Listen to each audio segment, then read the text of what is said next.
Chers amis des Riches Clairs, je suis très heureux de vous retrouver, même si c'est en mode virtuel, d'autant plus heureux que mon invité est quelqu'un que j'ai beaucoup de bonheur à retrouver, à rencontrer. Son nom, vous le connaissez, c'est Claude Diouri.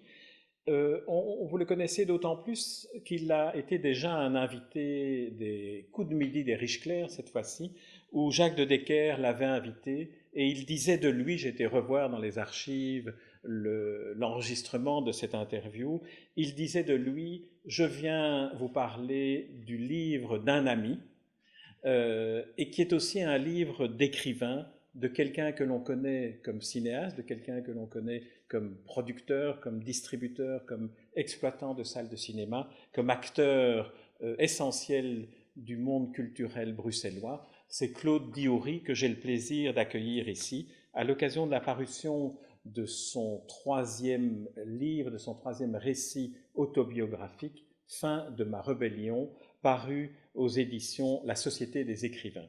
Alors, Claude Diouri, première question. En lisant le premier de cette trilogie, je lis que déjà vous prévoyez de n'en écrire que 3.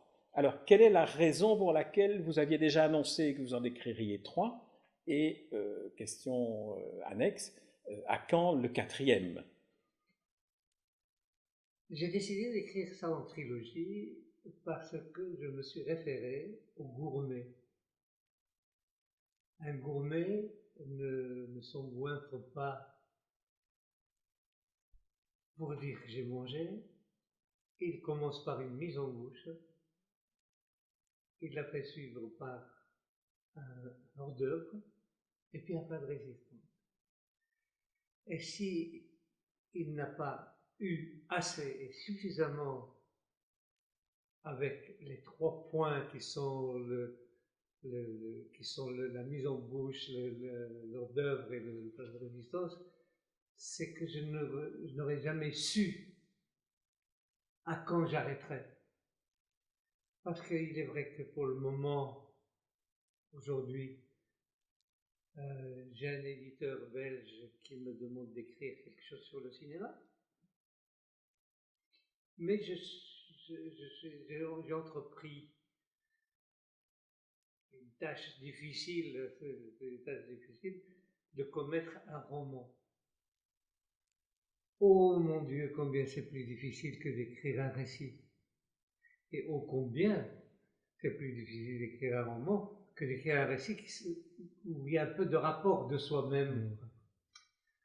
Alors voilà, je suis en pleine manœuvre pour ce roman qui est un roman social qui m'interpelle au fait à la vue de la société où j'évolue, et que je me dis que même si je vais mourir demain, j'aurai l'occasion d'écrire quelque chose sur le cinéma, étant donné que j'ai donné plus de 50 ans de ma vie au cinéma. Voilà.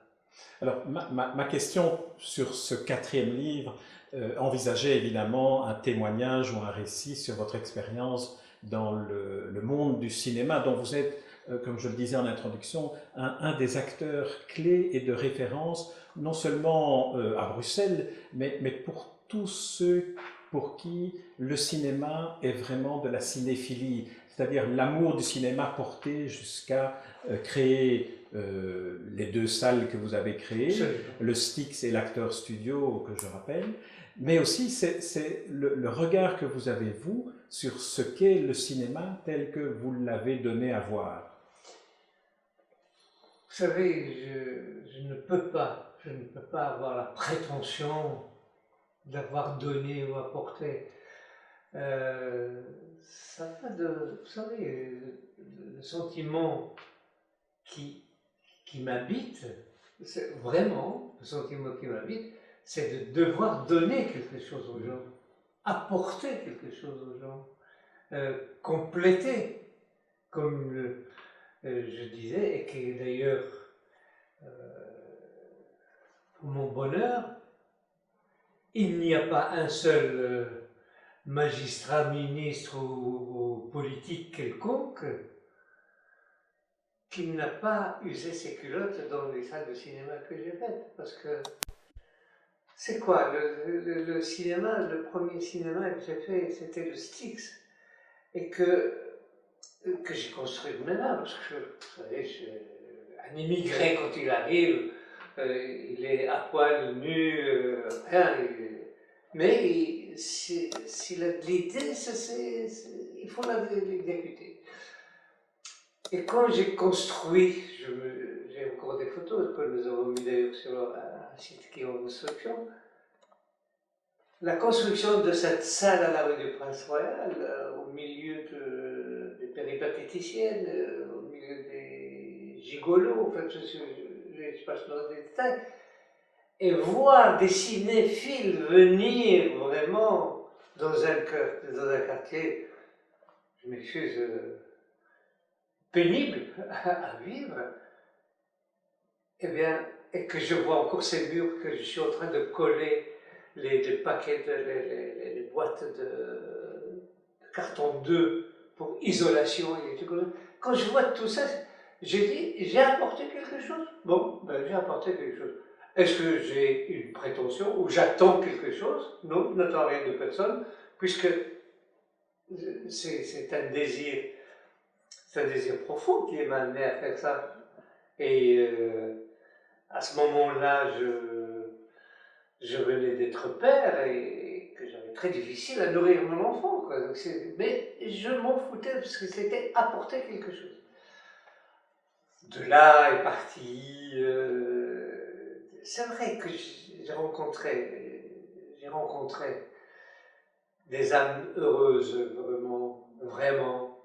Quand je croise M. Jeanlet, directeur des Beaux-Arts, et que je suis un individu de 22 ans, 23 ans, et lui, je veux monter ma pièce de théâtre chez vous. Quelle prétention! Parce que je ne connaissais pas la valeur des choses. Mais pour moi, c'est donner, encore donner quelque part quelque chose d'autre. Et Jean-Lé m'a dit, mais vous avez le théâtre de Claude Etienne, vous pouvez.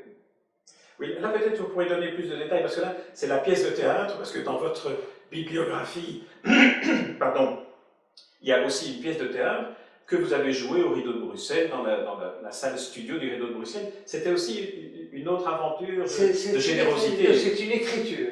D'abord, c'est une écriture, parce que, vous savez, je viens de Paris, où j'ai déjà monté 2 pièces de théâtre.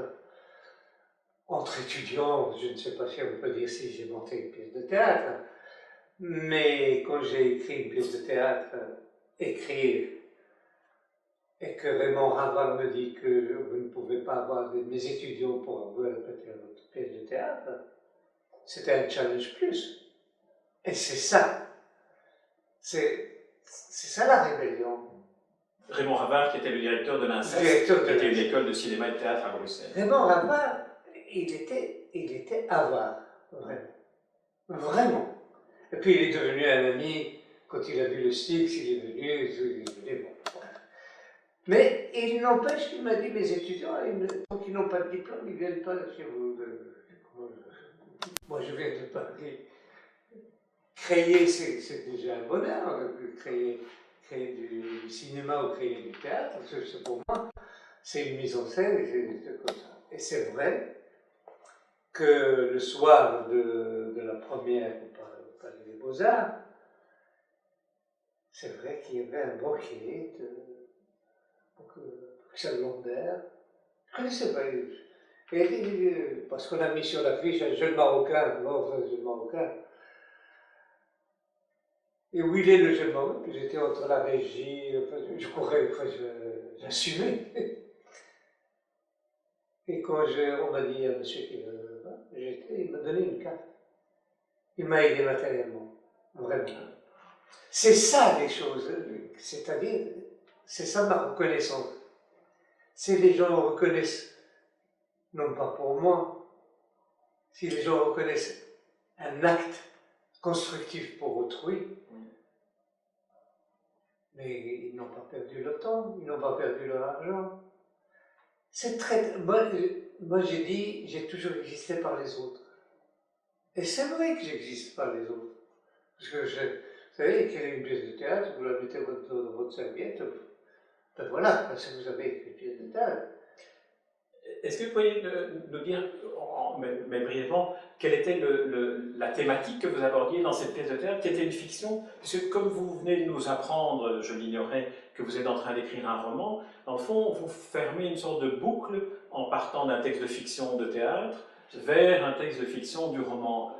Que racontait cette pièce par rapport au roman? Un texte de fiction de théâtre, vous savez, on peut tromper les gens. Parce que moi, sur l'affiche, on a imprimé une comédie en 3 actes. Or, c'est un drame. Mais je ne pouvais pas dire que je présente un drame. Et de peur qu'il n'y ait personne qui vienne voir un drame. C'est-à-dire comédie dramatique. Comédie dramatique.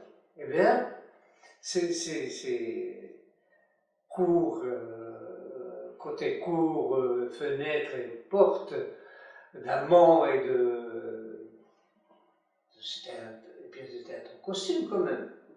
À cette époque-là, en 1966, il faut être fou. Je suis en face de vous, je suis un vieux bazar, quoi. Si vous le dites... Non, je ne dis pas. Moi, je dis, par décence, je dis, je suis un fossile. Oui. Mais il fallait vraiment être rebelle. Dans tout ce que j'ai fait, vraiment dans tout ce que j'ai fait, j'étais rebelle. Déjà, et c'est mon départ de rébellion,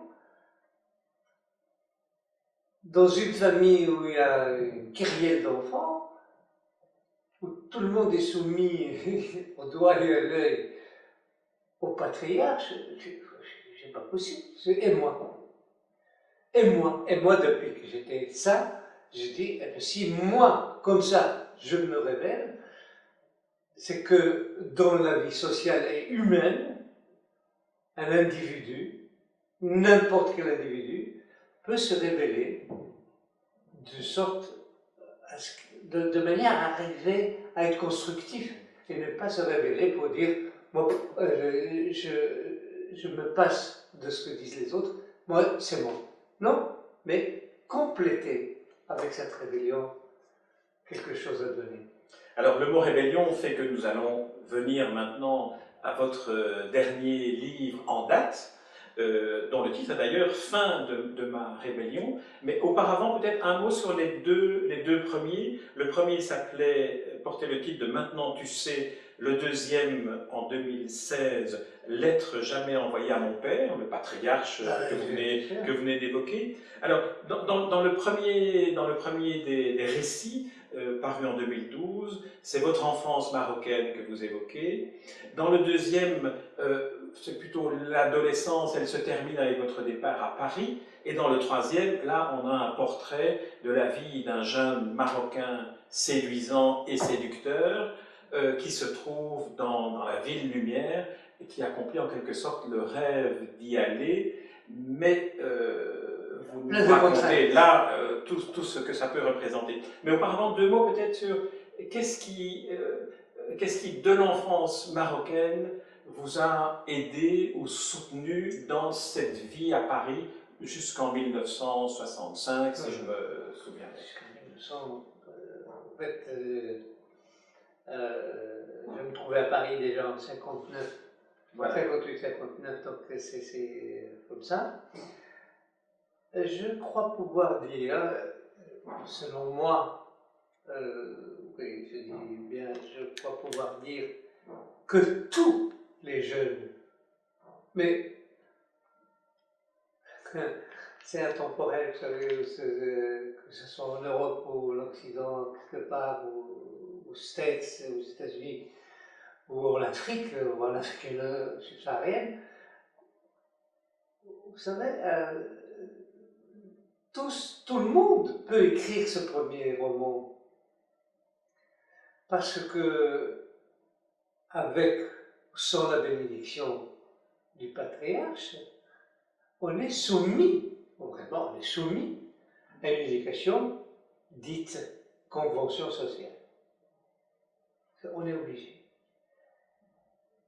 Et qu'au contraire, moi il me semble que tout un chacun a le droit et peut avoir une autonomie pour pouvoir exister, que c'est pas possible. C'est dans ma tête pour le moment. Et si c'est dans ma tête depuis que je suis devenu ce génie fossile, donc ça fait quelques années, quelques décennies qui se sont écoulées, quoi. Alors, moi je crois que le premier, c'est être où tu fais ça, où tu es puni. Et la punition n'a corrigé personne. La preuve, si vous mettez quelqu'un en prison, il peut sortir encore plus tueur qu'avant. Donc, moi, j'estime qu'il faut prendre ça entre ses mains, sa destinée, quoi, et faire de sorte à ne pas heurter, faire de sorte à ne pas dépasser la ligne rouge, quoi, hein, c'est ça. Et maintenant, tu sais, c'est juste une expression d'un regard d'une tante qui dit à ce pauvre garçon, et maintenant tu sais ce que ça coûte que de connaître une femme. En fait, parce qu'il a été puni, parce qu'il a fait rentrer une péripatéticienne à la maison, alors, c'est ça, elle lui a même pas dit. C'est le regard. C'est ce regard qui était plus que constructif d'ailleurs dans sa vie, parce que ça lui a servi par après, ce regard, et que j'ai dit, si cette femme, qui était sa complice au fait, lui fait signifier cette condamnation par un regard, ben, il n'a qu'à tirer son plomb, comme on dit ici en Belgique. Oui. Alors, c'est bien, on va laisser à ceux qui nous écoutent et qui nous regardent le soin de lire les 2 premiers livres sur l'enfance et l'adolescence, et on va entrer de plein pied dans le 3e, Fin de ma rébellion, et le fait que vous évoquiez les femmes est une entrée en matière idéale pour aborder une partie de ce récit. Donc, récit de votre vie à peu près dans les années 58-59, jusqu'en 65, où vous partez de Paris à Bruxelles avec, dans l'intervalle, un retour au bled dans votre famille avant de retourner à Paris.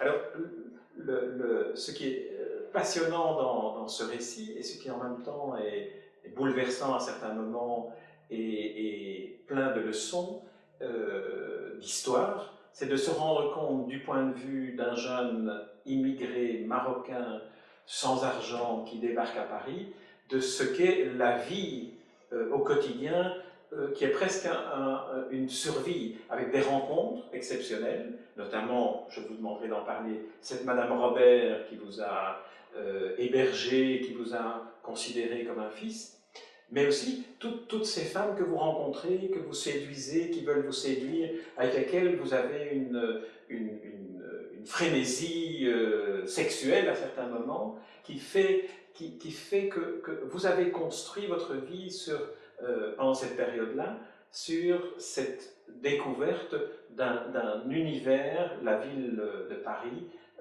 vue à travers la manière dont vous aviez les moyens de la rencontrer.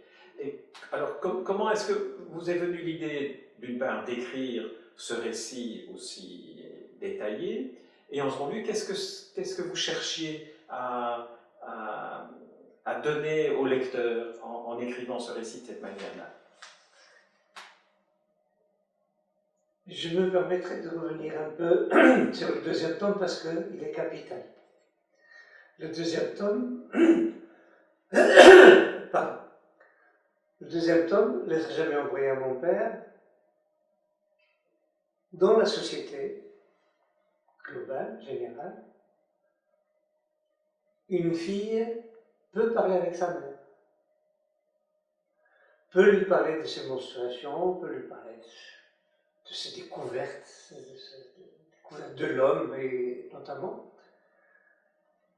Mais un garçon ne peut jamais, ben je dis bien jamais, et surtout dans son milieu social dont il évolue, comme celui-là, ne se permettra pas de dire papa, je suis sorti avec une péripatéticienne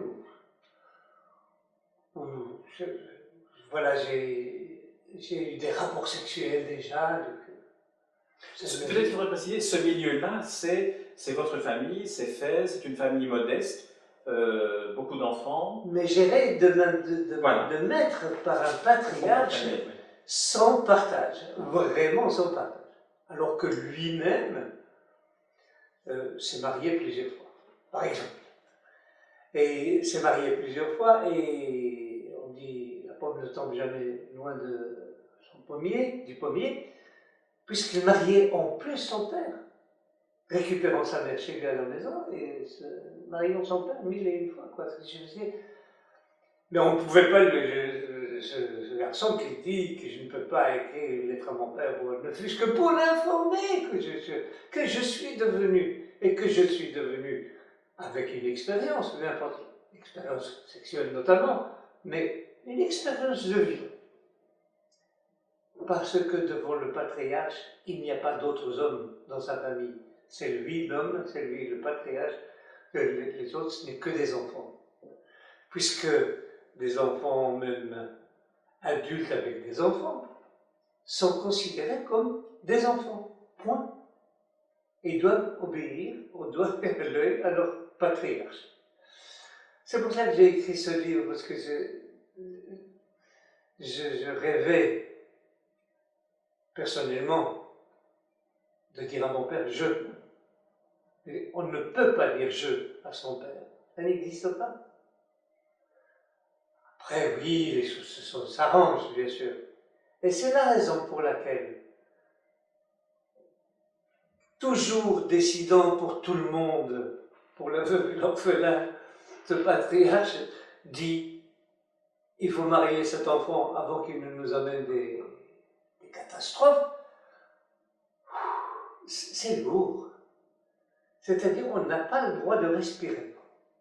Voilà, ça c'est pour dire un peu. Ça c'est pour le deuxième. Pour le deuxième livre. Donc on voit bien le rapport avec le père, et maintenant on va voir le rapport du jeune Claude Diori avec une ville comme la ville de Paris. Donc par obligation, il s'enfuit, vraiment, il s'exile, pour parler clairement. Il s'exile sans le sou, sans rien, en faisant du stop, il se démerde. Il est jeune, il est adolescent, donc. Et il se trouve à Paris. Paris, ville lumière, Paris, ville du verre, Paris. Mais en mettant les pieds sur le sol de Paris, ce garçon trouve Paris autrement. Parce qu'il n'est pas du jour au lendemain dans la vie sociale de Paris, même décadente, il n'y a pas là-dedans. Mais il est quand même sur Paris, mais sans le sou, sans rien. On peut dire que c'est vraiment, ou alors j'ai mal perçu, mais c'était vraiment une vie financièrement très très dure.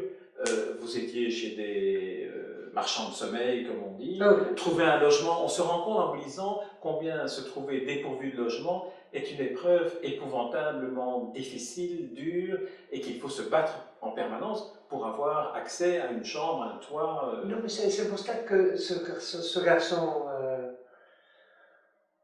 à Paris met sa petite valise dans une consigne de gare, essaye d'être propre en allant dans les douches publiques, dormant sur les seuils de porte un peu en retrait de la pluie, supportant les pistes de chiens le matin. C'est une vie insupportable. Vous avez quand même failli être au bord de ce qu'on appellerait aujourd'hui la clochardisation. Parce qu'il y a quand même un moment de très grande misère matérielle. C'est encore sa rébellion qui va l'amener à sortir de cette clochardisation absolument qui est réelle. Quand on ramasse un niveau de cigarette pour fumer, quand on fait les camions des Halles pour décharger, quand il y avait les Halles au centre de Paris pour boire un café, quand on veut ne pas se priver du rapport humain de femme, par exemple, surtout là. Mais j'ai dit, cet homme, ce garçon, il n'a existé toujours que par les autres.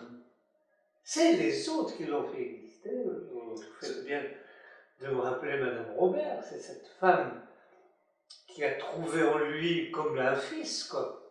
Alors Madame Robert, pour la situer, c'est une dame qui vit dans un immeuble à Paris et qui a des chambres à louer. C'est une pied noir. Et qui vous accueille dans sa famille. C'est une pied noire qui est venue d'Oran. On parle quand même un peu de son mari qui a été tué par la guerre, parce que la guerre d'Algérie, qui est très présente aussi. N'y était pas pour rien, quoi. La guerre d'Algérie, vous savez, quand vous avez, je l'ai écrit avec vraiment pour plaisir et bonheur, quand ce garçon fait une escapade avec une femme et sa fille à Marseille qui va chercher du lait dans un bistrot et qu'il y a le FLN qui lui dit baisse la culotte à un juif, pour voir comment on est. Oui, c'est son mari algérien qui était très jaloux, oui, alors que le jeune homme partait avec son épouse, sa compagne. Ouais. Donc, chaque fois encore, ce garçon, ce auteur, vraiment se rebelle contre tout. Revenons à Madame Robert, parce qu'on a un peu dévié en parlant de votre... Non, j'arrive à Madame Robert parce que se rebelle contre tout, mais contre Madame Robert, il n'a jamais, il s'est jamais révélé. Parce que quand une femme à 3 h du matin lui dit il y a à manger au frigo, parce que manger, c'est une autre considération. Madame Robert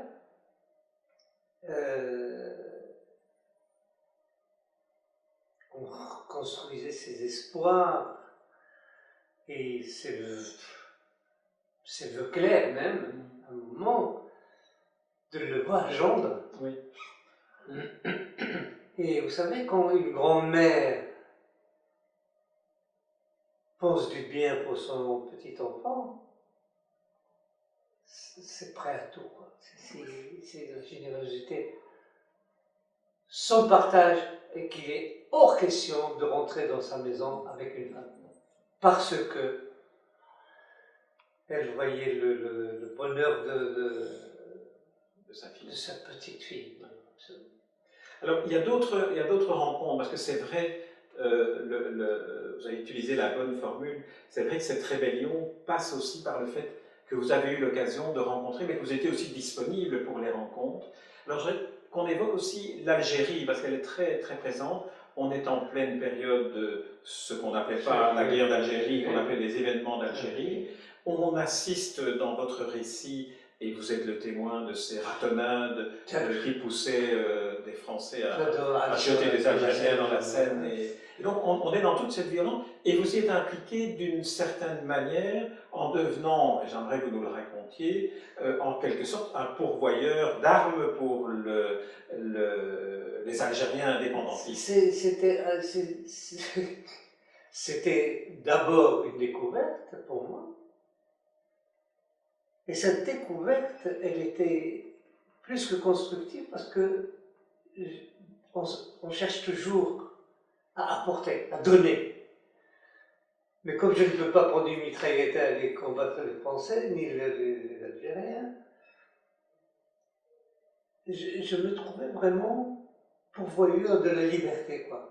Mais sans le savoir au début, parce qu'il faut quand même raconter que le restaurateur qui vous avait donné un emploi vous demandait, tiens, maintenant, est-ce que tu ne veux pas aller livrer des légumes par-ci, par-là? Et en fait, en dessous des légumes, dans le porte-bagages de la bicyclette, il y avait aussi des mitraillettes et des armes. C'était incroyable. Mais le fait de découvrir,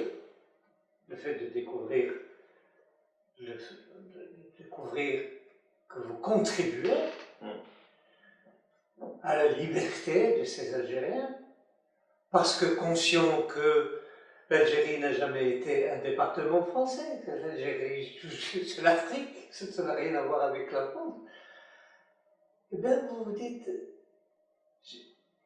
j'ai apporté quelque chose. Et sans parce que, vous savez, en fait, la vie à Paris, c'était de surprise en surprise. Si ce n'est une prise de conscience, de libérer l'Algérie, de ne pas être un gigolo, parce que tout ça, ça a été des possibilités qui existaient, quoi. Mais là, c'était votre goût de la liberté qui vous a conduit à repousser les possibilités qui s'avançaient, qui se présentaient à vous, de devenir un vrai gigolo et de vivre bien, finalement. Moi, c'était long. C'était long. C'est vivre bien, tout en s'inspirant du sordide, du vrai sordide des autres. Parce que à Paris, vous ne tournez pas un coin de rue sans croiser le sordide. Les affres de la vie ne sont pas absents. Dans le récit, puisque ce n'est pas un roman, c'est un récit, on aperçoit aussi que de Paris, vous explorez et vous adoptez des lieux particuliers. Alors il y en a deux que je voudrais évoquer. Le premier, c'est le métro. Vous aimez prendre le métro pour finalement des leçons de vie en écoutant les autres passagers. Et l'autre endroit, comme ça après je vous laisse répondre, l'autre endroit c'est ce café Zimmer, qui existe toujours près de la place du Châtelet, et qui était devenu votre café de Stam Café, comme on dit. Voilà. Vous savez que quand vous êtes à la dérive, vraiment, parce qu'il faut appeler les choses comme ils doivent être appelées, quand vous êtes à la dérive et que vous ne pouvez pas trouver une chambre pour dormir, donc vous épousez la forme la plus pratique, c'est un bistrot, un café, et puis on a tout. Le Zimmer, pour moi, il y a le Zimmer, mais quand même, je vais parler de deux mots de la Pérouse, parce que la Pérouse qui est un café-restaurant grand luxe, centenaire, s'il en fallait préciser, que chaque fois qu'il a eu l'occasion de sortir de la dérive du sordide, c'est une femme qui l'amène dans ce luxe pour le consommer. Or, lui, le consommer, c'est pas son truc. Enfin, voilà. Le Zimmer, c'était son immeuble de prédilection, quoi, je veux dire. Il amenait les nanas là pour boire un café, il habitait là dans ce café, il passait des nuits dans ce café pour attendre, aller faire le marché des Halles pour pour travailler s'il y a un camion à vider ou à décharger, deux, pour voir tous ces chauffeurs de poids lourds qui vont à la rue Saint-Denis pour voir les péripatéticiennes. Encore le sordide, c'est horrible comment. Mais ils y vont. Mais tout ça, pour lui, chaque action qui tournait là, c'était constructif pour le lendemain pour lui. Et ça, bon. Et que la fin de la rébellion est née vraiment la fin de la rébellion, est née du trop-plein de toutes les diverses situations, de la joyeuse situation à la mortelle situation. Alors, je remarque, mais en vous écoutant depuis tout à l'heure, je n'y ai pas fait attention, je remarque que quand vous parlez de vous, tel que vous l'avez raconté dans votre livre, vous employez la troisième personne du singulier.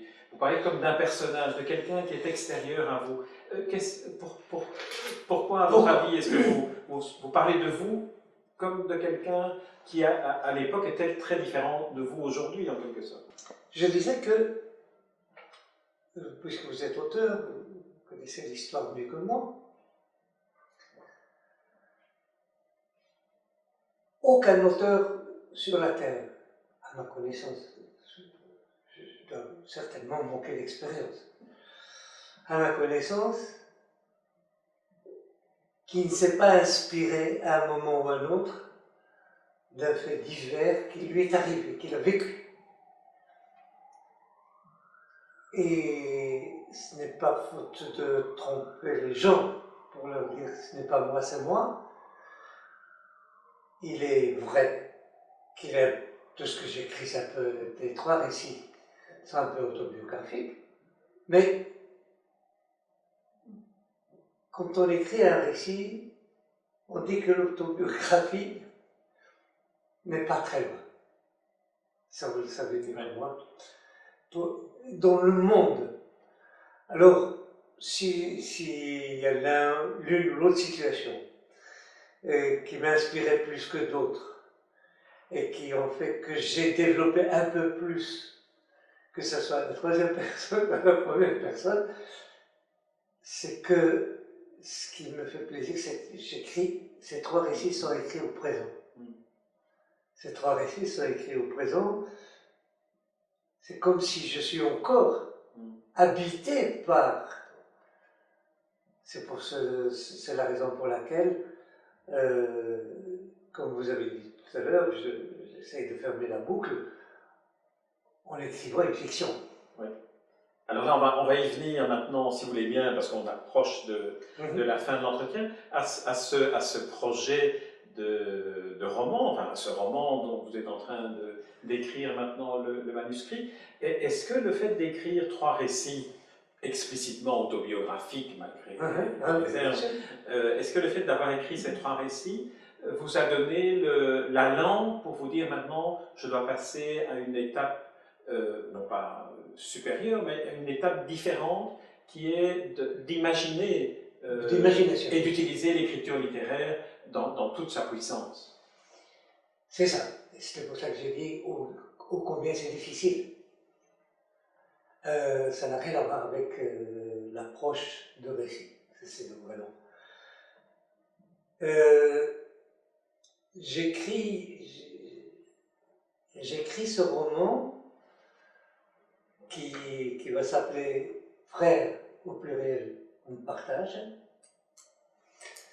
Très beau titre. Oui, Frères on partage. Et que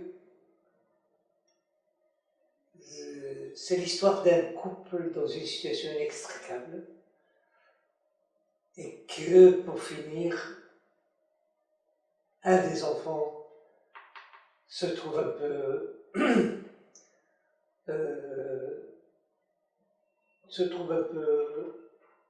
pauvre par rapport aux autres. Et les raisons sont gigantesques et majeures. J'écris ça et chaque fois que j'ai j'ai écrit au porte-plume. Ah oui, très bien. Écrit au porte-plume aujourd'hui. Chaque fois que mon porte-plume n'écrit plus un mot, il ne veut pas sortir le mot, j'ai ouvert un autre projet qui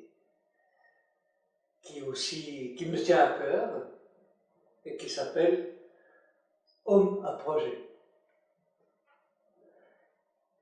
Qui s'inspire un peu de mon existence peut-être, les divers projets de cinéma et autres, mais du projet, quand je parle de divers projets, le premier projet qu'il fallait réaliser, c'est le mariage. Donc, quand je m'embête, que je n'ai pas, vous savez, des fois, des phrases qui ne veulent pas sortir. Ça arrive. Ça arrive. J'ai un frère qui écrit également, qui me dit « Ah, la misère de la page blanche, c'est horrible !»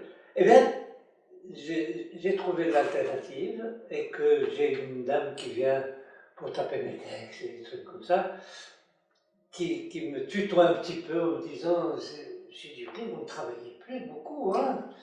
Mais je lui dis « Quand ça s'arrête, ça s'arrête là. » Et alors, pour terminer, le projet de livre que cet éditeur belge, avez-vous dit au début de l'entretien, vous aurait commandé sur l'histoire du cinéma, l'histoire de l'Actors Studio et du Styx. C'était à la foire du livre. Vous en êtes où de ce... C'était à la foire du livre, c'était avec Jacques de Decker, qui est son homme, ce garçon, qui m'a dit « Vois cet éditeur ». Il m'a amené même. Et j'ai juste écrit un peu le fond de livre, et j'ai dit à cet éditeur que je vais faire ce livre avec un ami qui est Louis d'Anvers, et qui est un de mes lecteurs, mes premiers lecteurs. Oui. Et que je crois, la demande est précise, le cinéma entre 60 et 90, en Belgique et à Bruxelles particulièrement. Je ne pouvais pas invoquer cette